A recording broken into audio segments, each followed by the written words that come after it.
Voilà, mesdames, messieurs, Ziana TV, toujours là où se passe l'actualité de notre diaspora. Nous sommes en ce moment à Paris, où va se tenir dans quelques instants l'Assemblée générale de l'ONG HDAC. HDAC, donc, c'est Health and Development Action, qui est donc une association qui a été créée au milieu de l'année 2014, présidée par le docteur Thierry-Paul Ifunza, pneumologue, qui travaille à Valenciennes, dans le nord de la France, au centre hospitalier de Valenciennes. Alors, cette association, aujourd'hui, s'est investie au Congo. Cette association a déjà à son actif une action importante organisée au mois de novembre au Congo. Mais, mesdames, messieurs, ce qui est surprenant, il faut le dire, à Pointe-Noire, HDAC se fait refouler aux portes de l'hôpital Congo-Malembe parce que, au ministère de la Santé, des hommes, notamment le directeur général de la Santé, n'a pas apprécié que cette association de la diaspora vienne au Congo et propose ses services gratuitement aux populations. Il faut dire que cela reste une plaie pour l'association, une frustration pour l'association. Et ce n'est pas étonnant que cette Assemblée générale ouvre, mesdames, messieurs, dans son premier point tout à l'heure, sur ce compte rendu de cette mission réalisée au Congo au mois de novembre dernier pour les populations ponténégrines, notamment dans le bassin de Tiétié et aussi dans le domaine éducatif pour ce qui s'est passé au collège Nganga-Edouard à Brazzaville avec un planting et aussi des tables bancs mises à la disposition de ce collège. Il faut dire, mesdames, messieurs, depuis quelques années, notre diaspora s'investit afin que le pays aille mieux, notamment les médecins. Vous avez vu en 2012, année consacrée à la santé au Congo, des médecins de la diaspora ont organisé ici à Paris un colloque avec des recommandations. Ils sont allés au Congo visiter les structures existantes et les structures en construction. Ils ont rencontré le chef de l'État, Denis Sassou Nguesso. Le président de la République était revenu ici en France en février 2013 pour rencontrer l'ensemble des hommes et des femmes qui officient dans le domaine de la santé parce que son ambition était de doter le Congo de nouvelles structures. Il faut dire que cette ambition est aujourd'hui accompagnée par plusieurs organisations qui existent au sein de la diaspora, notamment ici en France et ailleurs, dans ce domaine de la santé. Il faut, mesdames, messieurs, ne pas se voiler la face, que ce n'est pas toujours facile pour la diaspora, à qui on reproche énormément de choses, de pouvoir travailler convenablement dans des meilleures conditions au Congo, notamment quand on n'a pas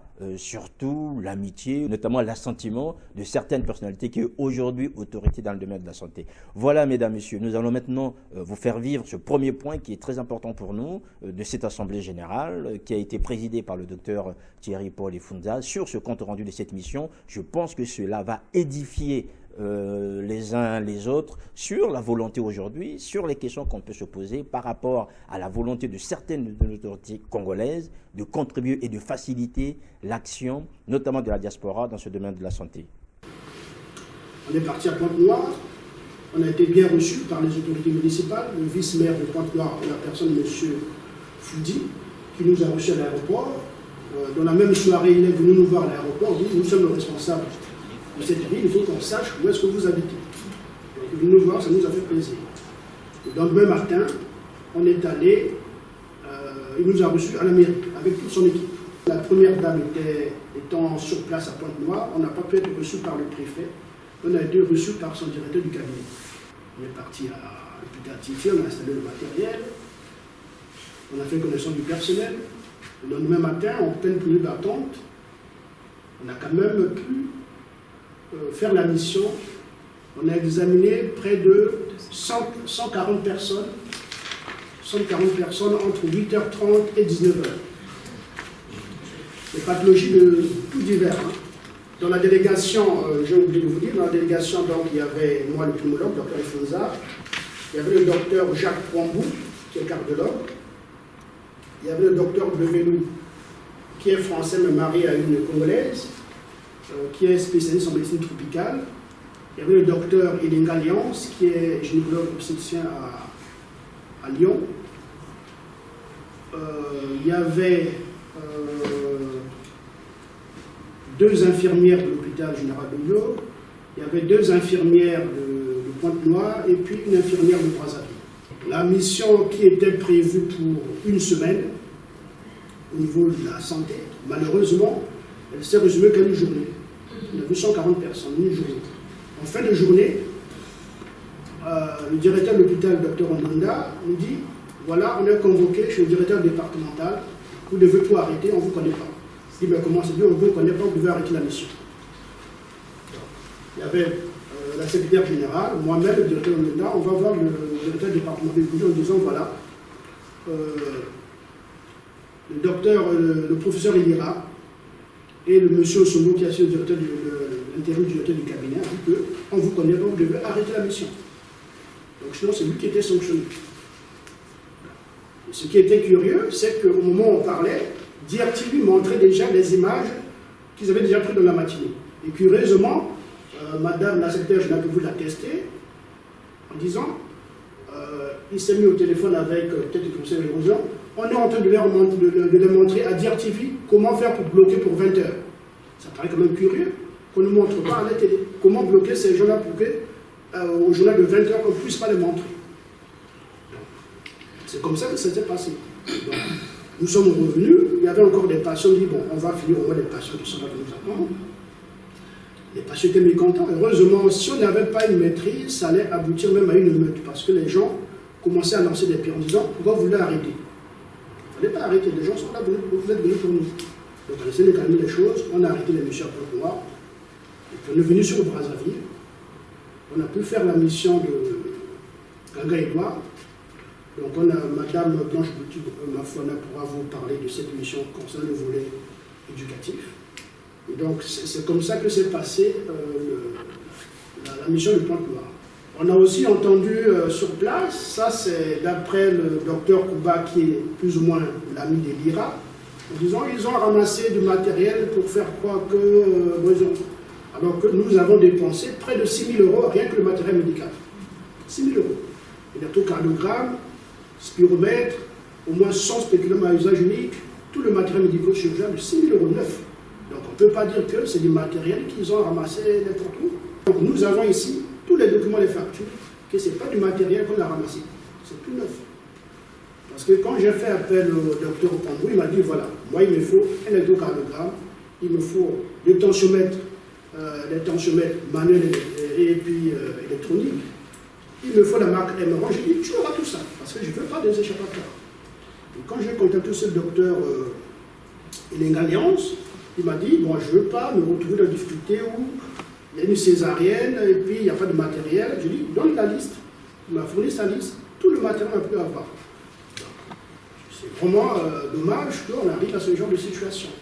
Curieusement, 6 semaines après, la secrétaire générale qui était encore ici à Brazzaville, elle reçoit un appel du ministère en disant on a besoin de vous voir. Quand elle arrive, et là, on lui remet ce document, comme quoi vous êtes à nouveau autorisé à faire la mission. Ils réalisent maintenant la gravité de leur problème. Comment on peut empêcher aux gens de faire une mission, et 6 semaines après, on dit voilà, vous êtes maintenant autorisé. Et la date est antidatée. Et ils ont antidaté. Antidaté. Les dysfonctionnements, on ne comprend pas du tout. Donc, nous, on a voulu les associer pour nous éviter les problèmes. Ils n'ont pas voulu lever le papier, maintenant ils bloquent et a posteriori, ils donnent un papier antidaté comme quoi vous pouvez faire la mission. Donc nous avons dépensé 6 000 € pour le matériel, au total près de 20 000 € pour toute la mission. On ne comprend pas. Vraiment les mouvements pour caractériser le fait d'empêcher une population défavorisée d'avoir des soins gratuits. Parce que ce n'est pas nous qu'on pénalise, c'est la population d'abord de Pointe-Noire. Comment punir la population? Pour un problème d'ego, je ne sais pas pourquoi. Je ne sais pas sur quoi ils vont nous reprocher sur notre démarche. Imaginez-vous si nous, on n'avait pas eu l'initiative de les contacter avant. En tout cas, c'est une mission que nous avons préparée avec amour. On a vraiment donné le meilleur de nous-mêmes, malheureusement. On n'est pas allé, mais nous ne désespérons pas, nous pensons que tôt ou tard, il faut qu'on reparte. Parce que, vous savez, ça fait voir des gens, des compatriotes au Congo. Quand vous allez dans le service de médecine, vous voyez que des gens, pour 2 ou 3 €, ils sont là dans le lit, ils attendent la mort. On a vu des gens comme ça. Tous des gens de 20 ans, 30 ans, il vient pour altération d'état général, il a perdu 20-30 kilos, il a été vu par le médecin, qui fait une ordonnance, fait la prise de sang. Quand on essaie de voir un peu combien ça coûte, c'est 2 à 3 000 francs CFA. Et là, la personne reste pendant un mois en train d'attendre la mort. Vous imaginez, actuellement, à l'hôpital Tiétié, ils sont des diabétiques, il n'y a pas de lecteur glycémique. Alors que nous, on a amené 3 lecteurs glycémiques. On a amené plus de 400 bandelettes.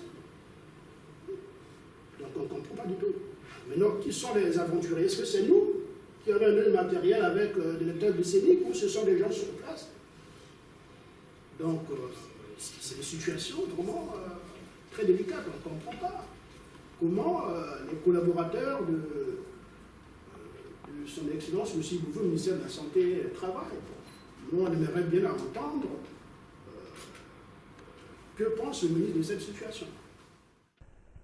Voilà, vous avez suivi le docteur Ifunza. Il faut dire que cette Assemblée générale s'est passée dans de meilleures conditions. Ce n'était pas le seul point. C'est vrai, nous avons insisté sur ce point-là parce que nous estimons qu'aujourd'hui, des hommes qui se déplacent à leurs frais pour contribuer à l'amélioration de la santé au Congo, nous pensons qu'ils méritent considération parce que non seulement ils investissent leur argent, ils ne demandent rien à l'État et ce sont des hommes et des femmes qui ont fait reconnaître leur structure au Congo. On ne peut pas comprendre qu'une organisation congolaise ait besoin d'autorisation alors qu'elle est reconnue pour pouvoir faire profiter de ces services aux populations. Le pays en a besoin et depuis quelques années, vous le constatez très bien, le président de la République demande à la diaspora de pouvoir s'investir.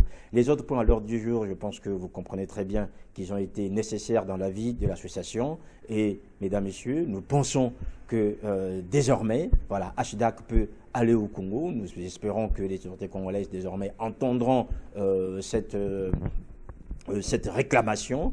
Et l'association, c'est sûr qu'elle n'hésitera pas à demander réparation, d'autant plus que cet investissement, que ce soit personnel, financier, important et surtout au profit des populations, ne devrait pas comme ça être jeté à l'eau, si on veut dire, notamment dans la rue, parce qu'on ne plaît pas à l'un ou à l'autre des hommes qui aujourd'hui gèrent la santé des Congolais.